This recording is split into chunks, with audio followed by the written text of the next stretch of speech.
નમસ્કાર મિત્રો, જય ભારત, જય હિન્દ. સ્વાગત છે તમારું બધાનું લીડર ટ્રેડિંગ ગુજરાતી યુટ્યુબ ચેનલમાં.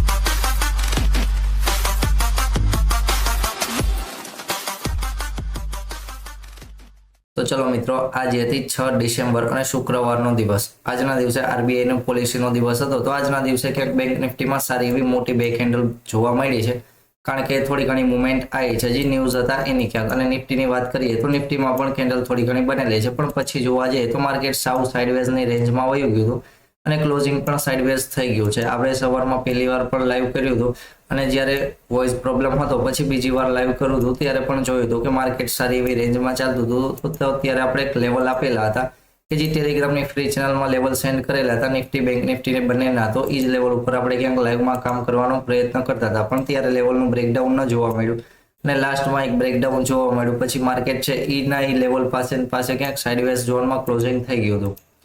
ચલો, આજનો દિવસ બપોર પછી તો એવો કોઈ ખાસ હતો નહીં. જે લોકોએ સવારમાં કામ કર્યું હશે એમને ક્યાંક સ્કેલ્પિંગની સારી એવી મોટી મુવમેન્ટ જોવા મળી હશે. તો ફરીવાર વાત કરી લઈએ સોમવાર માટે. તો વીકલી ક્લોઝિંગ આવી ગયું છે. તો પેલા બંનેમાં તો એક વીકની ટાઈમ ફ્રેમની કેન્ડલ જોઈએ તો કેન્ડલ તો સારી એવી ક્લોઝિંગ થઈ છે, ખાસ કરીને બેંક નિફ્ટીમાં જે રેન્જ ચાલતી હતી કે 7-8 અઠવાડિયાથી એક રેન્જ હતી, તો રેન્જ બાર બેંક નિફ્ટી નીકળ્યું અને ફરીવાર ઓલ ટાઈમ હાઈની નજીક ક્યાંક આવી ગયું છે. નિફ્ટીની વાત કરીએ તો નિફ્ટીમાં પણ સારી એવી જે રેઝિસ્ટન્સ ઝોન હતો એના રેઝિસ્ટન્સ ઝોન ઉપર ક્યાંક ક્લોઝિંગ આવ્યું છે.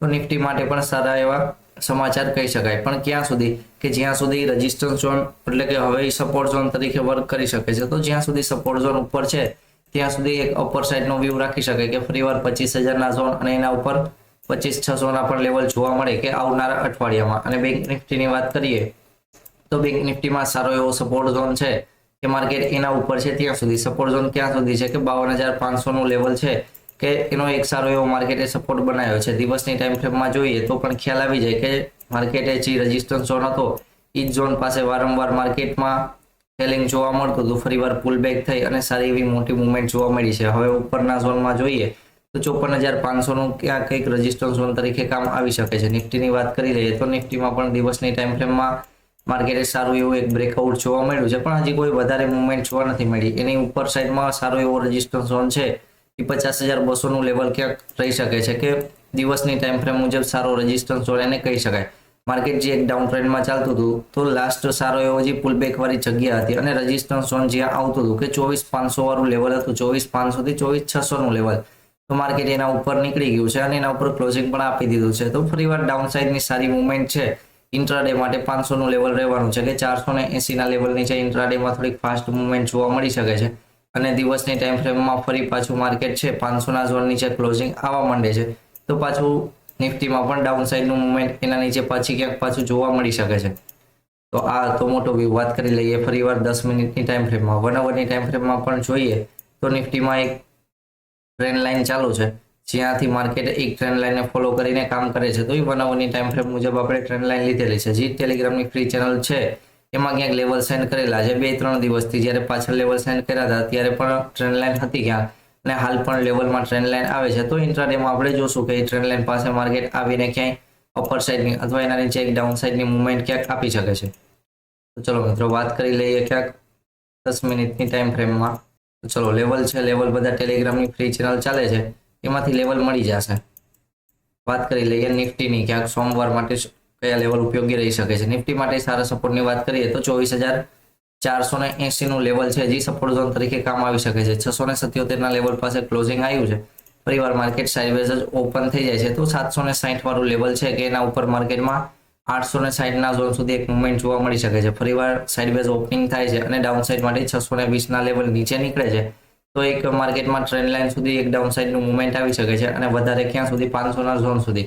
પણ 500ના ઝોન નીચે જો નીકળશે તો એના નીચે એક મોટી મુવમેન્ટ ફાસ્ટમાં ક્યાંક જોવા મળી શકે છે. ફરીવાર માર્કેટ સાઇડવેઝ ઓપન નથી થતું, ઓપન થાય છે ક્યાંક ગેપ ડાઉન ઓપન થાય છે તો માર્કેટ 100 પોઈન્ટનું ગેપ ડાઉન હશે તો 580ના લેવલ પાસે આવી જશે. 580નું લેવલ પણ જોઈએ તો એક સારો એવો સપોર્ટ ઝોન અને રેઝિસ્ટન્સ ઝોન 10 મિનિટની ટાઈમ ફ્રેમમાં રહી ચૂક્યો છે. તો 580નું લેવલ છે એ પણ ક્યાંક સારું એવું ઉપયોગી થવાનું છે જો માર્કેટ એ ઝોન પાસે ઓપન થાય છે અને એકવાર માટે માર્કેટમાં બાઇંગ જોવા મળે છે. પણ પછી માર્કેટ તરત જ સેલિંગ આપી અને 580 વાળા લેવલ નીચે કામ કરતું હોય તો એક ડાઉન સાઇડની મુવમેન્ટ પણ જોવા મળી શકે છે. ક્યાં સુધી કે 480 ના લેવલ સુધી. તો 100 પોઈન્ટની મુવમેન્ટ અહીંયા પણ સારી એવી જોવા મળી શકે છે.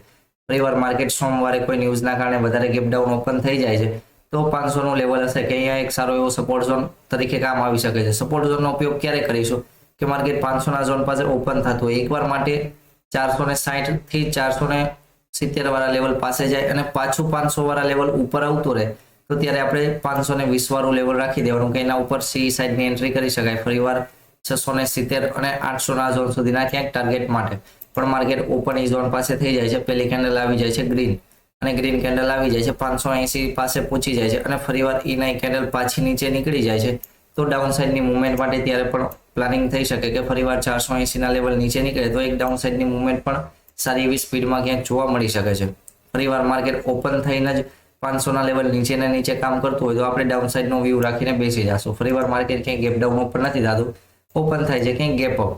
670 વાળા ઝોન પાસે ક્લોઝિંગ આવ્યું છે તો 770 વાળા એટલે કે 760 વાળા લેવલ ઉપર ઓપનિંગ થઈ જાય છે. પહેલી કેન્ડલ રેડ આવી જશે તો અહીંયા નાનકડો કંઈક ડાઉન સાઇડનો પણ વ્યૂ છે પણ પહેલી કેન્ડલ ગ્રીન આવી જાય છે ને 820 વાળા લેવલ ઉપર હોય તો 800 વાળા ઝોન ઉપર છે એવું માનીને આપણે 780 ના ઝોન પાસે એસએલ રાખીને અપર સાઇડનું પણ સારી એવી પ્લાનિંગ કરી શકાય છે. પણ માર્કેટમાં વધારે ગેપ અપ જોવા મળી જાય છે, મોટું ગેપ અપ તો ડાયરેક્ટ જ 25,900 ની માથે ક્યાંક તો 25,000 નો ઝોન રેઝિસ્ટન્સ ઝોન નજીક હશે તો 25,000 નો ઝોન નજીક હોય તો ત્યારે આપણે ડાઉન સાઇડની મુવમેન્ટ માટે જોઈ શકાય છે. ફરીવાર ઝોન બ્રેકઆઉટ થઈ જાય છે તો તે પછી આપણે ક્યાંક અપર સાઇડની મુવમેન્ટ માટે ત્યારે ક્યાંક પ્લાનિંગ થઈ શકે છે.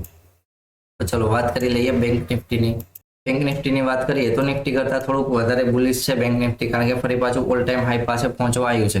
ફરીવાર એનું ક્લોઝિંગ જોઈએ તો 500 ના લેવલની નજીક જ ક્યાંક બેંક નિફ્ટીનું ક્લોઝિંગ આવ્યું છે તો જે લેવલનો આપણે વધારે ઉપયોગ કરીએ છીએ એ લેવલની નજીક જ માર્કેટમાં ઓપનિંગ આવ્યું છે. ફરીવાર જોવા જઈએ તો એ ઝોન સારું એવું સપોર્ટ ઝોન તરીકે પણ કામ આવેલું છે ને ફરીવાર માર્કેટ એ ઝોન પાસે ક્લોઝિંગ આવ્યું છે તો ફરીવાર ઓપનિંગ ક્યાં થશે એના ઉપર આપણું ધ્યાન થોડુંક વધારે રહેશે. ફરીવાર માર્કેટ 100 પોઈન્ટનું ગેપ અપ આપીને રેન્જમાં ઓપનિંગ થાય છે તો 700 ના લેવલ ઉપર અપર સાઇડનું પ્લાનિંગ કરી શકાય કે 200 પોઈન્ટની મુવમેન્ટ અહીંયા જોવા મળે અને 450 વાળા લેવલ નીચે નીકળે છે તો નેક્સ્ટ ઝોન છે એ 200 નું ઝોન સુધીની પણ મુવમેન્ટ જોવા મળી શકે છે.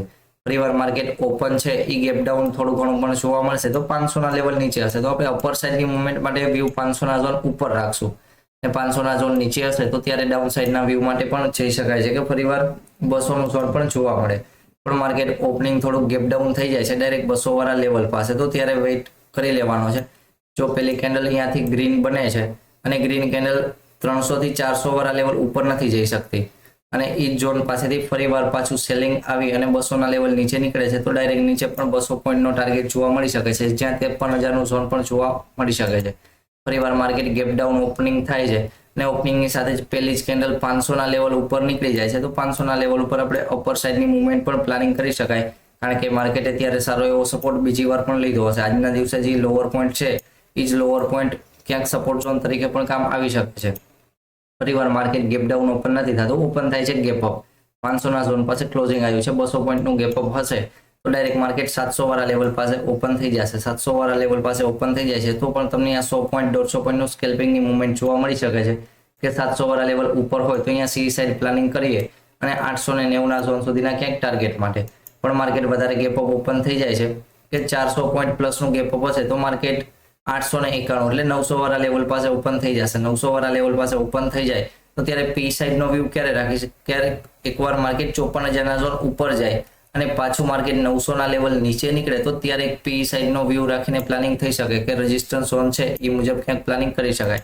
પણ માર્કેટ ઓપન થાય છે 900 વાળા ઝોન પાસે, પહેલી કેન્ડલ રેડ આવી જાય છે 800 નીચે અને ફરી પાછું 900 વાળા ઝોન ઉપર ક્યાંય કામ કરતું હોય તો એક રેઝિસ્ટન્સ ઝોન છે કે જ્યાં માર્કેટ થોડુંક વોલેટાઇલ રહી શકે છે પણ એના ઉપર પણ માર્કેટમાં સારી એવી મુવમેન્ટ આવી શકે છે. પણ માર્કેટ જ્યારે 900 વાળા લેવલ ઉપર હશે ત્યારે આપણે અપર સાઇડના વ્યૂ માટે કામ કરીશું. ભલે એક રેઝિસ્ટન્સ ઝોન આવશે પણ રેઝિસ્ટન્સ ઝોન પાસેથી વારંવાર ધ્યાન રાખીશું કે એ પ્રમાણે એસએલ રાખીને કામ કરવાનું થશે, કારણ કે મોટી સ્ટ્રાઇક પ્રાઇસ છે તો અહીંયાથી થોડીક મુવમેન્ટ આવવાના પણ ચાન્સ છે. તો ચલો મિત્રો, લેવલ છે એ ટેલિગ્રામની ચેનલમાંથી મળી જશે. તો મળીએ ફરીવાર સોમવારે લાઈવ વિડીયોમાં. જય ભારત, જય હિન્દ.